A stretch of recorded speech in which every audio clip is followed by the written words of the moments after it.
Hi, I'm Patrick Weissend, Director at the Holland Land Office Museum, and today I'm going to tell you about probably the most important story in the whole Genesee country, and it concerns this guy right here. This is William Morgan. William Morgan was a man who was born in Virginia. He worked in Toronto, he worked in Rochester, and lo and behold, one day he came to Rochester, or he came to Batavia to be a stonemason. And this is in the early 1820s. So he's a stonemason and he wants to become a mason, part of the Masonic fraternity. So he decides that he wants to join. He tells these people here in Batavia that are just starting this lodge, the Masonic Lodge, that he is a mason in Leroy. Well, they say, okay, well, you can be in the lodge then. So they sign his name on a piece of paper.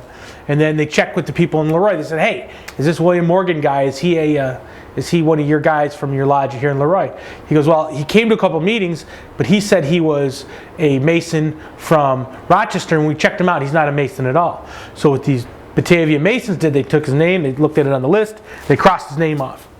And then William Morgan's character was that he allegedly drank a lot. And while he was in the bars and stuff, he'd shoot off his mouth and he talked a lot. And the Masons at that time were a secret society. And one of the things that they didn't want in their group is they didn't want a guy who would shoot his mouth off and talk when he got drunk all the time and tell the secrets of the Masons. So William Morgan, hearing that first he was accepted into the Masons and then they denied his application, he got pretty upset about it. He says, if you don't publish if you don't let me into the Masons, I will publish your secrets. And they said, well, you got to do what you got to do. And so William Morgan started publishing the secrets. Now the question is, if he went to a couple meetings, how did he already know the secrets? Well, they're not sure, but they really think that he plagiarized the ideas from a book that was released on the Masonic Secrets that was released in England about 2 or 3 years beforehand.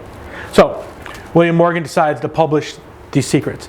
A few Masons here in Batavia, a few overzealous Masons threatened him. They threatened him with bodily harm. They tried to burn down the printing press, the print shop. The print shop was here in Batavia. If you can kind of visualize where M&T Bank is today, that's where the print shop was. They tried to burn that down, ruin the manuscript. And one day William Morgan is walking down the street, and he's going to Judge Carey's house, or Judge Tracy's house. Judge Tracy lived right where the YMCA is today on Main Street, right where the YMCA is. And he's right in front of the house, and the police and the sheriff arrest him because they say that he had an unpaid fine. So the sheriff arrests him, and they take him to Canandaigua because that's where the fine was due. And on the way to Canandaigua, they kind of traveled down Route 5, took a couple days. He gets to Canandaigua, he goes to trial. The judge said, come on, this is a trumped up charge, I'm going to dismiss it. So the judge dismisses it, and then he's immediately re-arrested on the charge that he didn't pay, or he borrowed a tie, shirt and tie, worth $2.61 that he'd never returned. So he's re-arrested. He's thrown in jail. Now, while he's in jail, the jailer, he's got to go off and do some business. And this is in Canandaigua, the jail in Canandaigua. So the jailer's wife is there looking after the prisoners. A couple guys come up to say, well, we want to pay Mr. Morgan's bail.